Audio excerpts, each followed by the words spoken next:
Right now, your throat is tight. There is tension between your shoulder blades. You have probably already apologized today for something that was not your fault. To a colleague for taking up space in a meeting, to the silence in your own kitchen for breaking it with your own voice once, to yourself for thinking it, your eyes lower without meeting anyone's. Your hand lifts in retreat before conflict arrives. You are not weak. You are not a doormat. Your body has been doing exactly what it learned to do to survive a room where someone could become dangerous. In the next 20 minutes, I will show you why sorry falls out of your mouth before your brain catches up, and by the end you will know how to interrupt it tonight. If anything in the next 20 minutes lands somewhere underneath your collarbones, hit subscribe quietly. You do not need to announce it. I will know, and then come back, because what I am about to tell you is the part most assertiveness coaches will never name correctly. There are two ways your body has been apologizing for years. The first one you can hear when it leaves your mouth. The second one is so quiet you have never connected it to anything at all. We are going to get to both. Begin with the one your throat already knows. You have done the work. I want you to hear me say that. You read the book about saying no. You took the assertiveness workshop. You learned the 4-step formula for setting a boundary. You practiced it in the mirror. You bought the journal with prompts about your needs. You wrote, I am allowed to take up space on a small card, and you taped it to your bathroom mirror. You read it every morning, and then by 10 in the morning, you had already apologized 3 times for things that were not your fault. You apologized to the barista for ordering a complicated coffee. You apologized to your colleague for asking a perfectly reasonable question. You apologized to your phone for missing a call. You apologized to your reflection in the lift for being startled by it. And then when your partner finally said something gentle about it, you apologized for apologizing. You started to think something was deeply wrong with you. You read articles about codependency. You started therapy. The therapist told you that you needed to work on your boundaries. You nodded, you took the notes, you came home, and the next day you apologized to the GP receptionist for being on time. I want you to put a hand at the base of your skull right now, just for a moment, and hear me clearly. You are not weak. You are not too polite. You are not a doormat. The sorry that leaves your mouth before your brain catches up is not a personality flaw. It is a survival response. It is one of the oldest survival responses your body knows. And no boundary workshop in the world is going to teach you out of it, because it is not in your mind. It is in the wiring of your vagus nerve. You have heard of 3 states: fight, flight, freeze. These are the 3 responses most people in the trauma world know about. But there is a 4th, the one almost no one names correctly. It is called Fawn. Fawn is what your body does when fighting is not safe, when running is not possible, and when freezing alone is not enough. Fawn is what your nervous system invented when you were small. In a room where being noticed was dangerous, where someone bigger than you could become unpredictable, where the safest way to stay alive was to make yourself useful, agreeable, invisible, and warm. Fawn is the youngest survival response. It is also the most expensive. In Fawn, your body learns to read a room before your conscious mind has registered there is a room to read. Your nervous system scans the air for tension and releases an apology before the tension has reached the surface. The sorry is not addressed to the person in front of you. It is addressed to the part of your brain that learned a very long time ago that the safest way to survive an unpredictable adult was to apologise for being there before they could decide whether you were welcome. That is why you cannot stop it. That is why the assertiveness book does not work. That is why the journal does not work.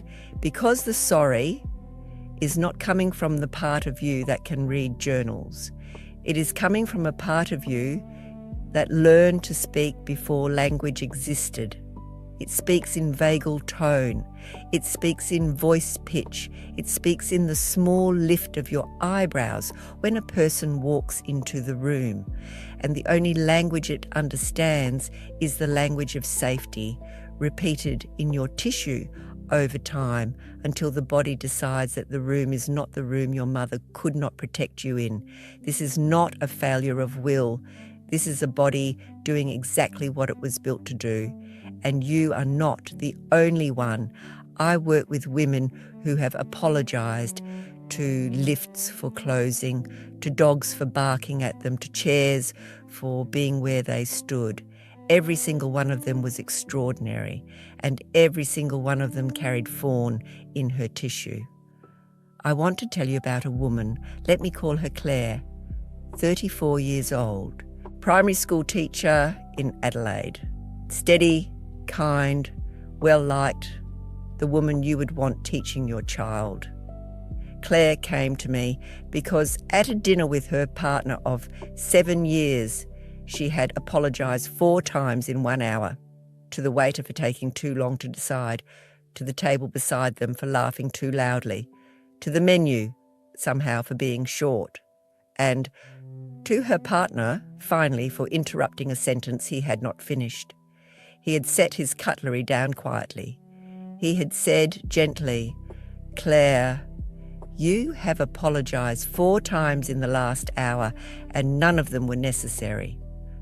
She told me in our first session, "I caught myself apologising to the supermarket last week. There was no bread. I told it I was sorry." Nothing was wrong with Claire. Her body had spent 30 years inside a fawn response so deep that sorry had become the noise she made to confirm she was not a threat.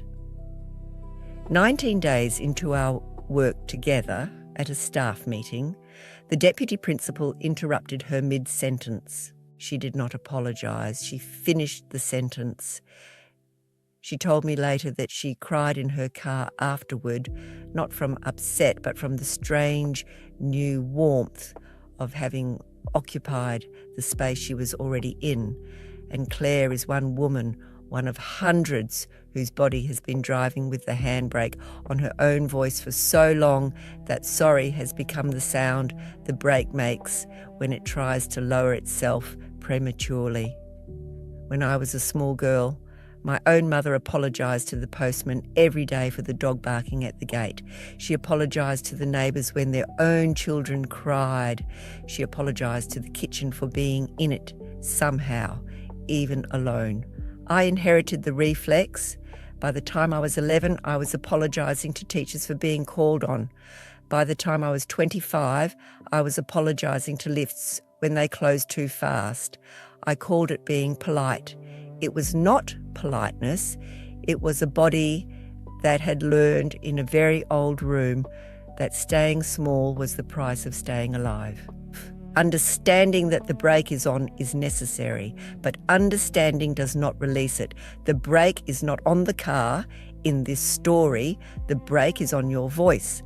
And sorry is the noise the brake makes when it tries to lower itself before anyone has asked it to. Your nervous system has been driving with the handbrake on your voice for so long that you do not remember what the voice sounds like without it. The reset is the sequence that finally lets the brake down, 1 click at a time for 21 days until your body trusts that finishing a sentence does not require a footnote of apology. I followed this exact sequence on my own voice before I ever taught it to anyone. By day 7, I caught a sorry before it left. I felt the air it would have filled, and I let the silence have the room instead. By day 14, I said no thank you to a request at a dinner table without softening it with any small kindness. By day 21, I was at a meeting where someone interrupted me, and I finished my sentence without flinching, and the same nervous system that releases sorry before words also blocks no at work, blocks I need more in the bedroom, blocks this isn't right at the doctor's office. The reset does not fix one, it teaches the pattern. Women in Perth, in Wellington, in Edinburgh, in Cape Town write me every week and tell me by day 7 they catch the apology before it leaves their mouth. The link to the 21 days is in the description below this video, but back to your voice. Because the second way your body apologises is so quiet that most women never connect it to anything at all. Before we keep going, if something just settled in your chest, do one thing for me in the comments below. Write this exact sentence. I am allowed to finish my sentence. Not because it is a slogan, because something happens in your nervous system when you type a sentence and press post without softening it that does not happen when you only think it. The act of declaring without an apology closes a loop your body has been waiting decades to close. Write it now. I'm allowed to finish my sentence, then come back. Because the second symptom is the one no one in your life has ever named correctly. Back to your voice. We named the first way. Now we have to name the second. Because the second is so quiet, you have never thought of it as an apology. The second way your body apologises is the apology you have been making to yourself, silently, all day, every day for years. You apologise to yourself for taking too long in the shower. You apologise to yourself for needing the second cup of coffee. You apologise to yourself for crying. You apologise to yourself for wanting a hug. You apologise to yourself for thinking about leaving him. You apologise to yourself for thinking about staying. You apologise to yourself for being tired in the middle of an ordinary Tuesday. You apologise to yourself for not being able to read 3 pages of a book before falling asleep. You do not call it apologising, you call it overthinking. You call it being hard on yourself. You call it just the way you are. You call it being a perfectionist. You call it caring too much. You call it being highly sensitive. You give it 100 names, each more polite than the last, each one a small additional apology for the fact that the apology exists in the first place. But every one of those small running internal arguments is a sorry that your nervous system is making to a memory of someone who once needed you to be smaller than you were. And the memory does not care that the person is no longer in the room. The body does not run on calendars. It runs on patterns. The internal sorry is more expensive than the spoken one. The spoken sorry costs you a few seconds of social embarrassment. The internal sorry costs you years of belonging to yourself. Every time you make it, you reinforce the wiring that says you are not allowed to be here without explanation. You teach your own body that your existence requires permission. And then you wonder why you cannot rest. This is what Fawn does in the long term. It is not the polite sorry to the barista. It is the constant, low-grade internal negotiation with an invisible audience you never agreed to perform for. It is why you cannot quiet your mind at night. It is why journaling never feels like it lands. It is why the journal entries themselves end with sorry for being so dramatic. Even the journal is being asked to forgive you for using it. Doctors will not name this because there is no test for it. Therapists will brush past it because it does not present as a crisis.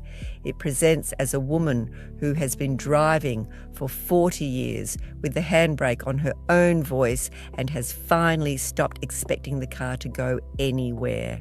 You have been calling this being self-aware. It is not being self-aware. It is a body that has been told over and over that taking up space requires apology.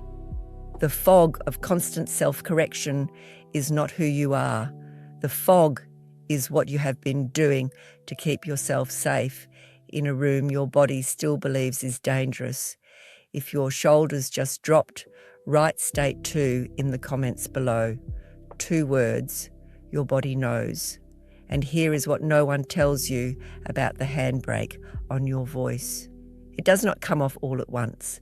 It comes off in clicks, 1 click at a time, for 21 days. Because the voice that took 30 years to learn to apologise will not unlearn it in 1 long weekend. I am going to give you 1 practice. 1. Not because it is the whole sequence. The whole sequence has a specific order and a specific pacing and lives where I told you it lives. But this 1 practice is the entry point. It is the first click. And I want your voice to feel the difference today. It is called the name pause. It is 12 seconds long. It is meant to be done at the moment you feel a sorry rising in your throat before it leaves your mouth. Here's how it works. You catch the sorry just as it is about to leave. The catch is the most important part. The sorry has to be felt in the throat before it reaches the air. You take 1 slow breath in through your nose. You say silently to yourself, I do not need to apologise for this. You do not have to believe it. You only have to say it.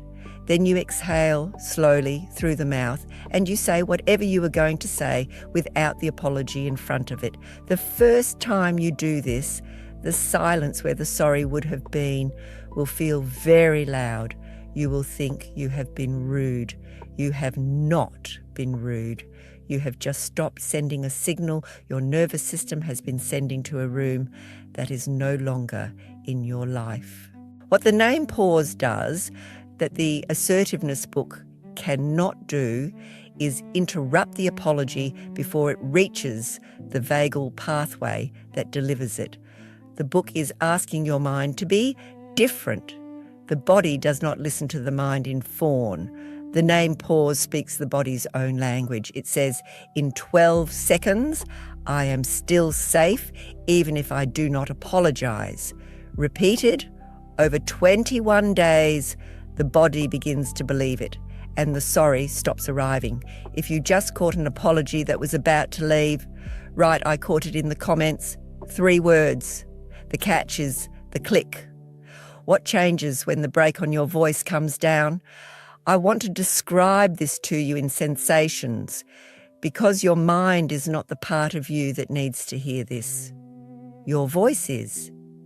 You will be on the phone with someone you love. They will ask you how your day was, and you will tell them.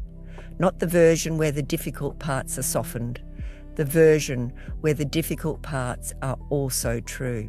You did not decide to be brave. Your throat simply did not close in the middle of the sentence the way it always used to. You will be at the supermarket and someone will stand a little too close to you in a queue. You will feel the pull to step backward and to murmur sorry, and nothing will happen. You will simply stay where you are. The other person will eventually move. You will pay for your bread and you will walk to your car carrying a strange new quietness in your chest, the kind that comes from having taken up the space you were already in. You will be in bed with your partner. He will roll over and ask you what you are thinking, and instead of saying nothing or just tired, you will tell him. You will tell him you have been worried about something all week. He will not be angry. He will listen, and you will fall asleep without the small internal apology you used to make to yourself for having taken his evening with your thinking. You will be at a dinner with friends. Someone will say something you do not agree with, and you will say so, not aggressively, just simply. The sentence will leave your mouth without a footnote. The conversation will keep moving, and later in the car, you will replay the moment, and instead of cringing, you will smile because the sentence sounded like the voice you used to have when you were 9 years old, before you learned that being seen required apology. You will be alone in your own kitchen on a quiet Sunday afternoon. You will drop a spoon. You will reach to pick it up. And you will not say sorry to the floor. You will not say sorry to yourself for being clumsy. You will just pick up the spoon. And in that small absence of an apology, something old inside, you will quietly thank you for finally letting it stay in the room without a footnote. That is what your voice was built for. That is the state your body was waiting to come home to. And that state is not gone. It is parked behind the brake. The brake comes off in clicks. I want to tell you one more time before you go. What is true about you? You are not too polite. You are not too kind. You have been driving with the handbrake on your own voice for so long, you forgot the voice was supposed to fill the room. The sorry that leaves your mouth before your brain catches up is not a flaw. It is the receipt of a survival. The internal sorry you have been making to yourself for years is not self-awareness. It is a body still talking to a room that has not existed for decades. You are alive. You are watching this, which means some part of you is still asking the question your voice has been carrying since you were a small girl. Am I allowed to be here without apologising for it? The answer is yes. The body just needs time to learn that the answer is yes. In 21 days, in the specific order, your vagal nerve stops bracing for permission. After 21 days, your sentences begin to end where you meant them to end. After 21 days, the small chorus of internal apologies you have been making to an audience that left the room decades ago finally quiets. And in the quiet, you may notice for the first time that the room was always yours. If you know a woman who apologises to chairs for bumping into her, send her this, not because she is broken, because she has been making the wrong gesture in the wrong room for so long that she does not remember her voice belongs to her. She does not need another book about boundaries. She needs to be told the truth about why her mouth says sorry before she does. That is the gift.